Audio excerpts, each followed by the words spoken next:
Добар ден, драги ученици! Продолжаваме со проектот и училница. Моето име е Сонја Рулевска, јас сум наставник по биологија и химија во Наум Охридски село Бовачани. Денешниот предмет со кој што ќе го изучуваме биологија, а наменет е за учениците од 8 одделение. Темата е тема 6, класификација, а наставната единица е класификација на арбитници. Тоа што ви е потребно како работен материјал, тоа е празен лист или тетрадката по биологија, молив или пенкало. Но најпрво да се запознаеме со целите на денешниот видеочас. Треба да ги знаете 5 класи на арбитни животни, да набројувате некои од најважните карактеристики на класите арбитници, да можете да сместите локални животни во соодветната класа според карактеристиките. Но најпрво да се потсетиме со нешто што го работевме во изминатите часови. Тоа е поимот класификација. Под класификација се подразбира распределување на предмети, појави или поими по класи или групи според определени критериуми, според својствата, степенот на вредности и друго. Од тука, сите живи организми на планетата Земја, според градбата на клетките се класифицирани во 5 царства. Вие сигурно веќе ги знаете, меѓутоа еве да се потсетиме и на нив. Тоа е царството на бактерии, царството на преживотни и алги, царството на габи, царството на растенија и царството на животни. Во денешниот час ќе се запознаеме со царството на животни. Веќе знаеме дека царството е најголема група на не толку слични и сродни живи организми кои што имаат некаква заедничка карактеристика, во овој случај градбата на клетките, а пак видот е најмала група на помеѓу себе многу слични и сродни живи организми. Тие може да се размножуваат и да даваат плодно потомство. Помеѓу царството и видот постојат помали групи на класификации, како што се тип, класа, ред, фамилија и род. Па од тука, царството на животни за кој што ќе зборуваме денеска, според присуството на рбет или отсуството на рбет, е поделено во два типа. Тоа е типот на арбитници или вертебрата и тип на безарбитници или инвертебрата. Во првиот тип на арбитници, влегуваат 5 класи, а во вториот тип на арбитници влегуваат 6 класи. Денес ќе се запознаеме со овие 5 класи на арбитници. Но предходно, на листот кој што го имате пред вас, треба да наброите десетина животни од вашата локална средина. Тоа може да бидат животни кои што сте виделе во зоолошката градина, сте ги виделе при посета на некој роднина или пријател, познаник што живее во село, во вашата околина и така натаму. Потоа, треба да направите табела во тетрадката од 5 колони. Тие 5 колони ќе символизираат 5 класи што влегуваат во типот арбитни животни. И на крај, тие животни што сте ги набројале, треба да се обидете да ги подредите во 5 колони според некоја карактеристика. Некоја од карактеристиките за кои што ќе сметате дека е најважна и која што ги разликува од другите. За оваа активност можете да потрошите неколку секунди до минута, но во секој случај можете да го сопрете ова видео додека го правите истото. А понатаму следуваат објаснувањата за 5 класи на арбитни животни. Првата класа со која што ќе се запознаеме е класата риби. Рибите имаат карактеристики кои се поврзани со нивното место на живење, а тоа е водата. Тие дишат со жабри. Жабрите се специјализирани органи за дишење на растворен кислород. Тие имаат способност да го впиваат растворениот кислород од водата, а во исто време да го испуштаат јаглерод диоксидот во водата. Рибите кога ја отвараат устата, влегуваат во нивната уста влегува вода богата со кислород, таа понатаму се дели према жабрите и ја носи кислородот, а понатаму од жабрите излегува јаглерод диоксидот и водата преку жабрините капачиња излегува од рибата. Понатаму пливаат со перки, има хидродинамичен облик на телото, а под хидродинамичен облик се подразбира облик кој што лесно ја сече водата и не и при тоа рибите трошат помалку енергија за движење.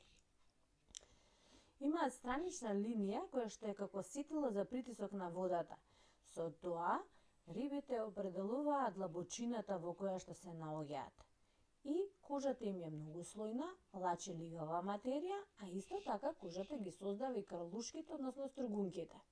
Тие се размножуваат најчесто полово, најчесто со јајца, кои што се викаат икри.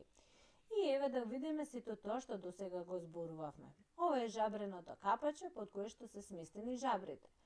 Овие се крлушките. Ова е страничната линија. Овие се повеќето видови на перки, меѓу кои поважна е опашната, грбната, стомачната и така натаму. Рибите се поделени во две поголеми групи. Тоа се рскавични риби, тука спаѓа ајкулите и ражите. Нивниот скелет е изграден од трскавица, и коскени риби. Тука спаѓаат поголемиот број од сладководни морски риби кои ни се познати, меѓу кои аквариумските риби. Нивниот скелет е изграден од коски. Потоа следува втората класа. Тоа е класата на водоземци. Самото име ни кажува дека тие дел од животот го поминуваат како водни животни, од тука доаѓа водо, а вториот дел имаат карактеристики на копнени животни, односно земци. Еве што значи тоа дека го поминуваат како водни животни. Тие дишат со жабри, се движат со перки и уште се наречени полноглавци. Како возрасни, дишат со бели дробови, се движат со предни и задни екстремитети. Кожата мора да им е постојано влажна, бидејќи дишењето на кислород го дополнуваат преку кожата и се нарекуваат жаби. Се размножуваат полово со јајца. Еве како изгледа преобразбата или метаморфозата на жабата од јајце преку повеќе фази на полноглавци, млада жаба и на крај возрасна жаба.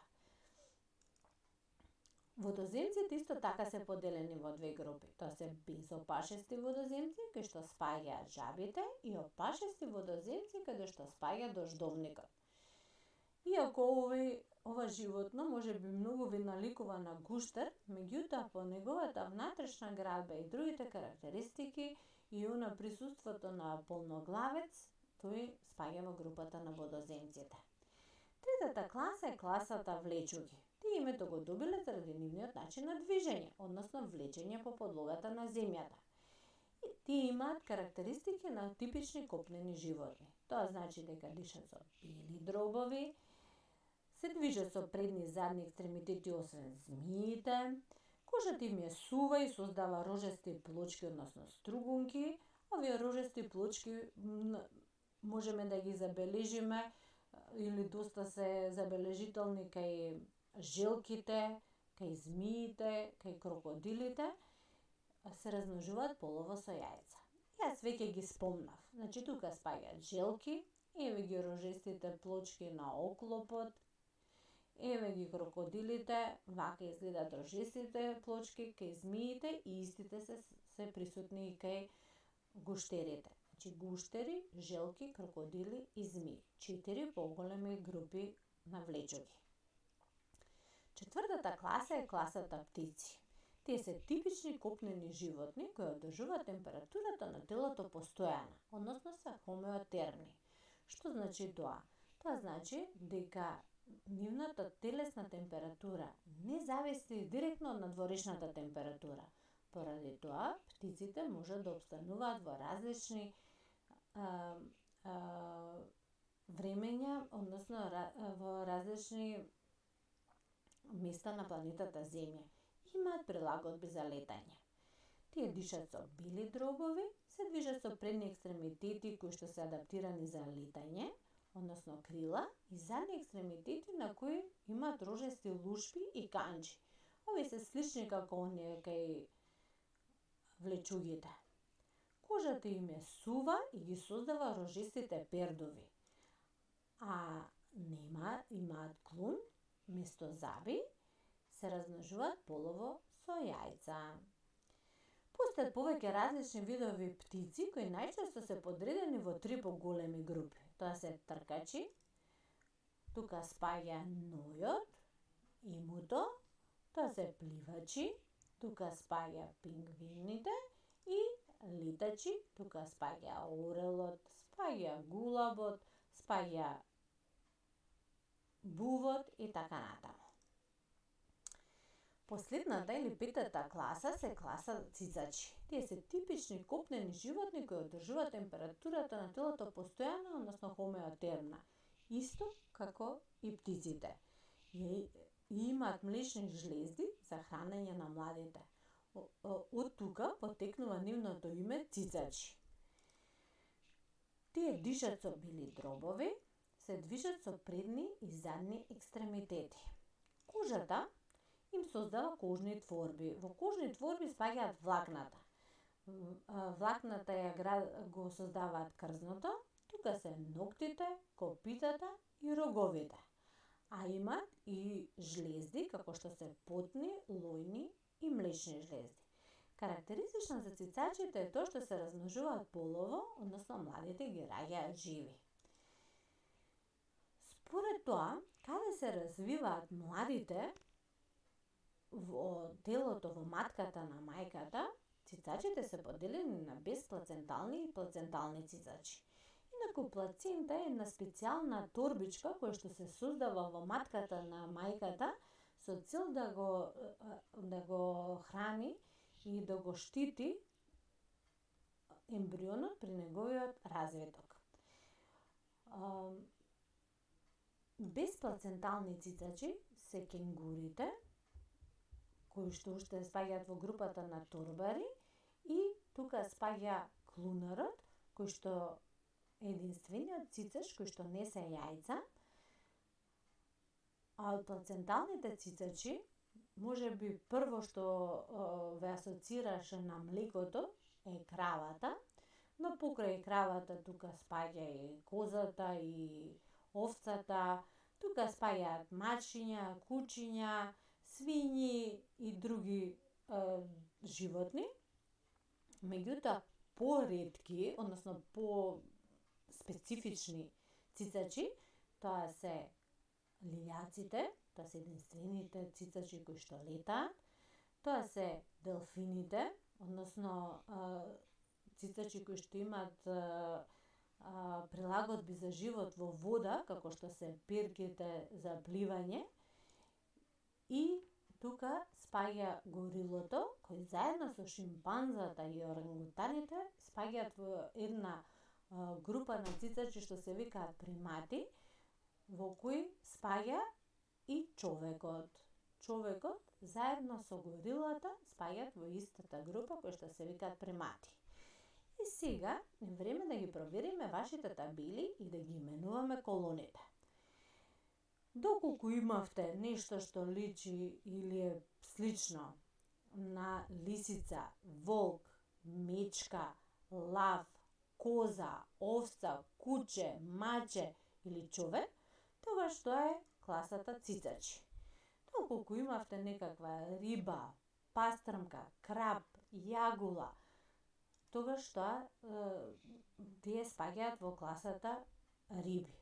Доколку имавте жаби, тие спаѓаат во класата на водоземци, змиите, гуштерите, крокодилите и жилките се во класата на влечуги или влекачи, а бувовите, штрковите, кокошките, патките, шатките, гулабите спаѓаат во класата на птици. Со ова завршуваме нашата наставна единица и имаме препораки за следниот час, односно за домашната. Имаме за домашно да истражиме да ја напишеме класификацијата на човекот од царство до вид, односно во кое царство спаѓа, во кој тип, во која класа, ред, фамилија, род и вид. При тоа треба да ги искористиме и стручните, односно латинските имиња. И да ја дополниме следниот диаграм рабитници и тука треба да се дополнат 5 класи. Ви благодарам на вниманието. Се гледаме во следното видео за безрбетни животни и моја препорака: седете дома.